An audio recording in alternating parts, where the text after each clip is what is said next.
Be happy, be healthy, be your best.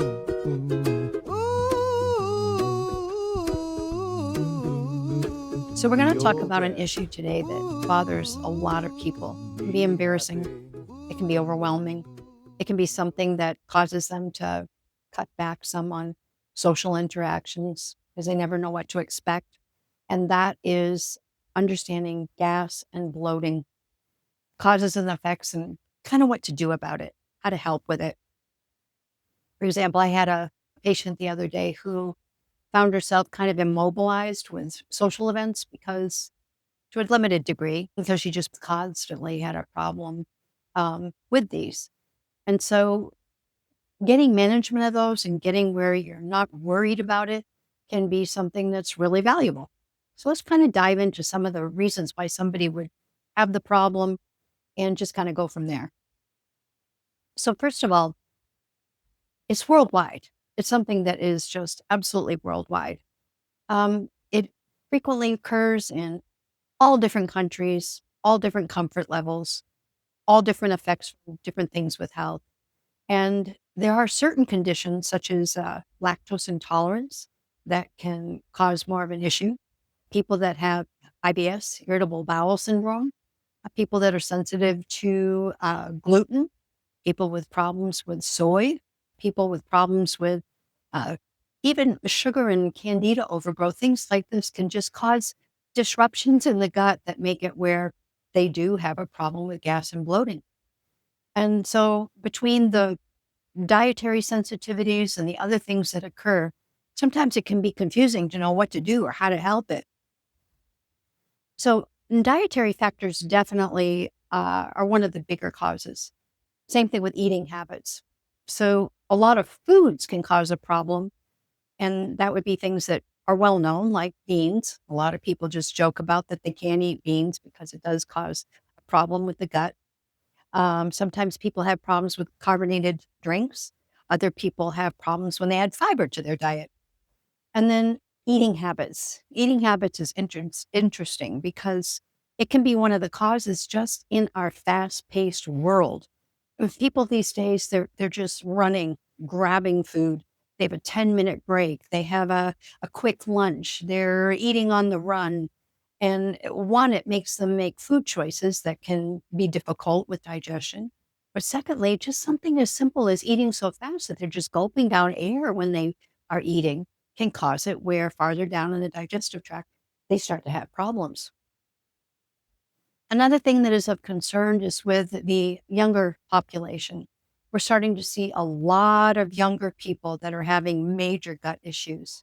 And a lot of it is dietary choices, drink choices, different things with lack of exercise, lack of movement.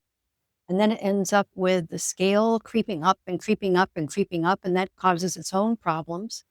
But yes, a lot of our young people are having dietary issues with gas and bloating that didn't exist a couple of decades ago.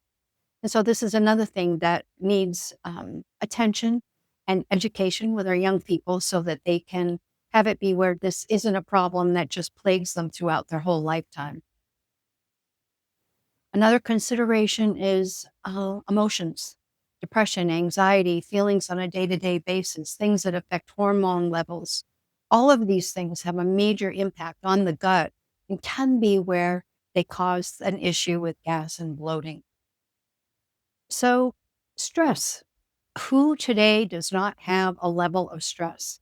Some people have mild stress.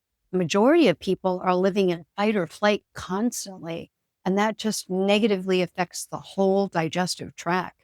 And that in itself can increase gas and bloating symptoms, even if somebody is not taking in air when they're eating from eating too fast or doesn't even have food sensitivities. Just the stress levels in their life can really have an impact on their digestive system. Smoking. We've heard over the years that smoking can cause lung cancer. Back in the movie days in the 30s, the 40s, it was considered cool to smoke, a fashion statement. And then the data started coming through on how harmful smoking was, but mainly for the lungs.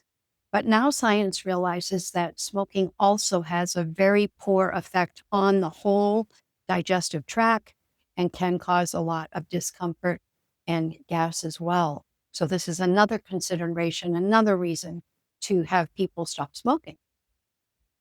And then dehydration. Good hydration is so crucial in the body because you need good hydration to transport nutrients to the cells, but also to facilitate having waste exit the body. So when somebody's chronically dehydrated and the waste isn't getting removed and the digestive system doesn't have the hydration it needs to function properly, then you're going to have extra gas and extra bloating. So hydration is a big factor. So regularly in our office, we scan people and we're able to identify different parts of the body that show up as having ones or nines. And the ones or nines show an area that is frequency wise tired, or nine, if it's a nine, is showing an area that has frequencies for inflammation. We're able to look at those areas and then look at a report for 18 different causes and find out exactly what it is that's causing problems in their gut. And a lot of times it circles back to the things that we just talked about. Either they're smoking, they aren't exercising, their food choices are not well, they don't have enough exercise. A lot of these different things can contribute. So another aspect is digestive health essentials. So when you're working with somebody to begin with, if they're under a lot of stress, then a lot of times they show up as not having their stomach make enough hydrochloric acid because their system is using up all the minerals to deal with stress. And so there's no uh, minerals left for the stomach to make acid and pepsin. And this makes it where the food doesn't break down. And you can imagine as it goes through, if it's rotting and fermenting in the gut, you're automatically going to get gas and bloating, going to have a lot of burping, going to just have a lot of side effects that just are difficult to deal with on a daily basis. The other thing is digestive enzymes. A lot of times people show up as initially needing to take enzymes before the meal so that just past the stomach in the duodenum, that area is prepared to alkalinize the food as it comes out of the stomach and make it where the food can break down more and the nutrients can be absorbed, which then cuts down on how much is rotting and fermenting in the rest of the intestinal tract and cuts down on gas and bloating. Probiotics too. Probiotics can have a big role in establishing a better ratio in the gut of bacteria. If you think of it kind of like a teeter-totter, you want it to be that the good bacteria has the edge in the body and keep the bacteria that's not so good at a real minimum. When that teeter-totter gets imbalanced, that's when you start to have problems in the gut with gas and bloating. So lifestyle and behavioral changes, the influences are huge. What we try to do is help people realize that it's actually changing their lifestyle habits that in the long term helps that gut so much. We have to encourage them to make better food choices, to think about hydration, get a little more exercise, start using possibly some hydrochloric acid and some enzymes if their gut shows the need for it. This can play a really big part in improving that gut and getting it where they don't have the problem with gas and bloating. Physical activity. Physical activity really improves digestion and it really reduces the symptoms of bloating and discomfort. So even as simple as a 10-minute brisk walk after a meal has the effect of flattening glucose curves, flattening the cortisol in the body, having a good reaction with cortisol, and like I said, flattening the glucose curve.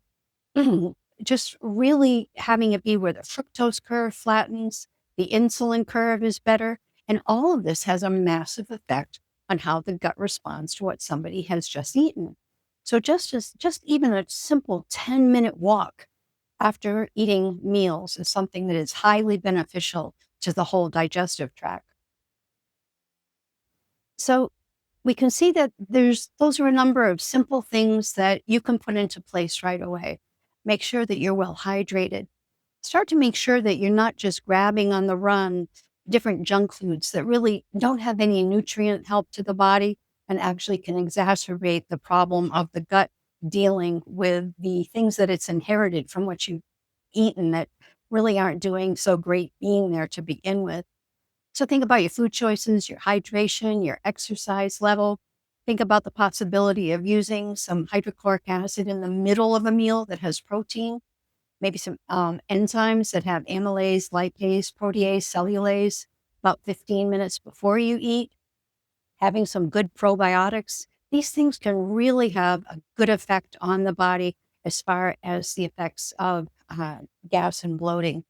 So remember, it's not something that's unique. If you have that problem, it's worldwide.